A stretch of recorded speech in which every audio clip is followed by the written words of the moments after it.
If you're lucky enough to have been spared from perhaps the dumbest online debate I've ever seen in my entire life that has erupted in the past week or so, here's the rundown. Oscar nominee Timothée Chalamet is currently being quote unquote canceled for something he literally never said by a bunch of sheeple who apparently lack the most basic of critical thinking skills to realize that they are ultimately making the exact same point as him.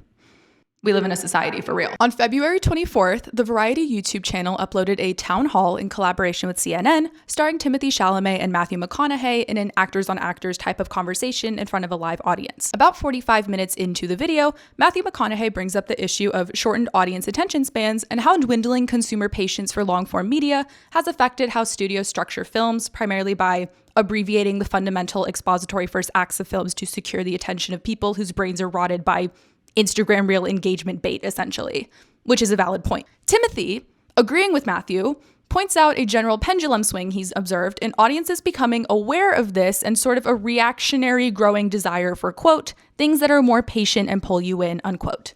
Timothy also shares that he read an article demonstrating that Gen Z has a bigger movie-going audience than millennials, to the point that the current media landscape caters to both of these groups, i.e. those seeking serious movies that reward patience, and also surface-level quick entertainment, basically what Matthew was saying, crafted by studios for short attention spans, both of which with the express purpose of driving people to the movie theater. Timothy then says the following. I'm really right in the middle, Matthew, because I admire people, and I've done it myself, to go on a talk show and go, hey, we got to keep movie theaters alive. You know, we got to keep this genre alive. And another part of me feels like if people want to see it, like Barbie, like Oppenheimer, they're going to go see it and go out of their way to be loud and proud about it. And I don't want to be working in ballet or opera or, you know, things where it's like, hey, keep this thing alive, even though no one cares about this anymore. All respect to the ballet and opera people out there. I just lost 14 cents in viewership. But, damn, I just took shots for no reason. That's not a shot. I hear what you're saying. Yeah. And I'm sure if you've been on Twitter or Instagram or TikTok or even Apple News recently, because this is like headline material for whatever reason, you have probably seen this snippet of that quote paraphrased and out of context. I too saw this quote, and all it took was a little bit of curiosity, a quick Google search, and 30 extra seconds of my time to reveal that no, actually, Timothée Chalamet does not hate live theater and is in fact lamenting that outings like ballet and opera have become inaccessible and expensive, and that while he enjoys the populism of his chosen medium of film, he fears that the death of the moviegoing experience will relegate cinema to a sort of luxury niche that makes it unattainable in one way or another to general audiences, much in the same way ballet and opera have, which is, objectively, a very true and very astute statement. So imagine my surprise at finding out I'm apparently one of very few people relatively that actually took the time to research this context for myself, and the subsequent discovery that this manufactured outrage online is not at all based in fact. I have never in my life seen mass psychosis on this scale and over such a non-issue. I'm nothing short of horrified at the comfort some of you have with getting on these apps and gleefully parroting such mind-bendingly obvious misinformation for your own vindictive parasocial satisfaction. I'm really bothered by the response to this. In my professional opinion, the situation is very easily diagnosable as soured parasocial obsession upon the recent revelation of the Marty Supreme press spectacle that Timothy is, in fact, a hype beast at heart and isn't Elio in real life. And as a result, this sort of mass adoption of a perverted desire for cancellation and vengeance out of a personal emotional betrayal by individuals. A postmodern tragedy for the ages, truly. Baudrillard, if you could see us now. If you would take the 30 seconds you're going to spend slapping together a thoughtless think piece for your ex profile because you're f***ing delusional and unironically upset over the realization that Timothée Chalamet real isn't Lori Little Women in real life, and actually watch the entirety of the clip and see what he is actually saying in its actual context, you'd have to find something else to get on him for, I guess. I'm not a Timothy fan in that way, so from an outsider fandom perspective, the vengeful desperation of his own fans to knock him down at any cost is really bizarre to me. Why is his superficial aesthetic expression so personal to you that you are deliberately putting up your intellectual blinders and choosing to believe that a verifiably out of context quote is the entire truth of what he's saying, when a 5-second Google search and maybe like a minute of your precious time and attention would show that you're all f***ing delusional and insane? Why do so many of you see it as such a profound moral failing on his part that he's just a normal guy? I think what's so viscerally upsetting to me about this mass movement,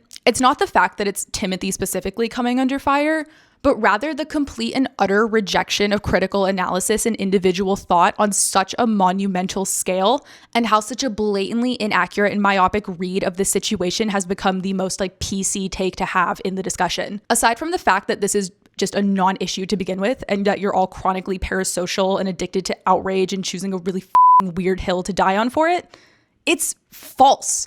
It is an obvious misconstruction of something taken entirely out of context that literally anyone with an iPhone and like 2 functioning brain cells could realize is not at all what Timothy was saying. I'm actually baffled at the sheer amount of sheeple that saw that quote out of context, ran with it, and are actively refusing to think any deeper or look any further than beyond what is popping up on their timelines. I also have to ask, if anyone else had said this, would you be this mad? Do you actually care about ballet and opera, or are you actually just frothing at the mouth to finally have something on Timothy to cancel him for because you're jealous that he's King Kylie instead of a self-insert mousy-haired Joe March indie thought daughter, even though that something is an acontextual construction of chronically online mass psychosis? Like, are you well mentally? In general, the combination of A, the accessibility of the context for what Timothy was saying, and B, the obstinate denial that that context exists and is as overt as it is, has me genuinely concerned for the state of thinking as a skill and critical engagement over mindless consumption of shit you see online. And the performative outrage that everyone and their mother seems to have over Timothy's absolutely harmless and frankly correct observation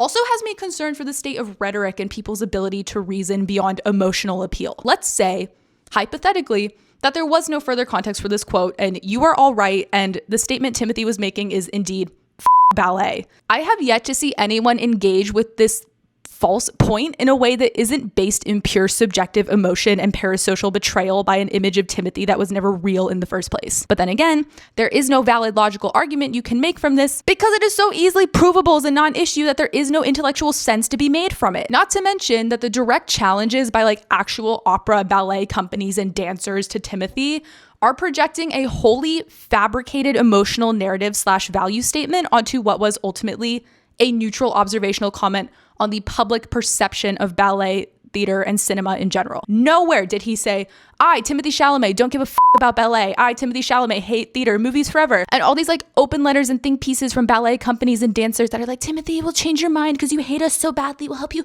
fall back in love with the arts. Are manufacturing pathos from pure speculative projection of opinion, volition, and emotion onto what was ultimately an observation, which is A, rhetorically deceptive and fallacious, and B, opportunistic as hell, which is to Timothy's point, because truly, no one was tapped into ballet or opera a week ago. If you take 30 seconds and force a few neurons to fire and form an original analytical opinion that isn't just parroting the drivel of some other hashtag thought daughter in your Twitter TL, this is the exact point he made. This comparison of art forms isn't him making a comparative valuation and saying that cinema is intrinsically better than ballet or opera because it is currently more accessible and popular, but is instead him drawing a connection between them and making a broader statement about that accessibility and popularity and the fate of live collectively experienced entertainment. And if you want to make it emotional that badly, fear that the movie theater experience is going to become a niche luxury outing in the way that ballet or opera already has. He's not saying people shouldn't give a about ballet or opera. He's saying it's a shame that people don't. And I literally cannot believe that there are legions of people on this scale deliberately choosing to interpret this statement in any other way. And as for the I just lost 14 cents in viewership comment, he's right about that too. Whether you like it or not, Timothy Chalamet, or any other celebrity for that matter, doesn't owe you or me shit. Celebrities are not your friends. If you're personally slighted by the sudden revelation that you are not special and are in fact just one of millions of individuals that pay his bills, I don't want to see you in the theater for Dune Part 3. Save your parasocial freakery for like heated rivalry or something. In conclusion, the unprecedented levels of delusion, idiocy, parasocial entitlement, and mindless repetition of you see online have me genuinely scared for many of you. And I can honestly say I have never been rooting harder for Timothy Chalamet than in this moment. Oh my God, the Oscars literally cannot come fast enough. We gotta wrap this up. Oh my God. My prescription for each and every one of you, log the off. Good night.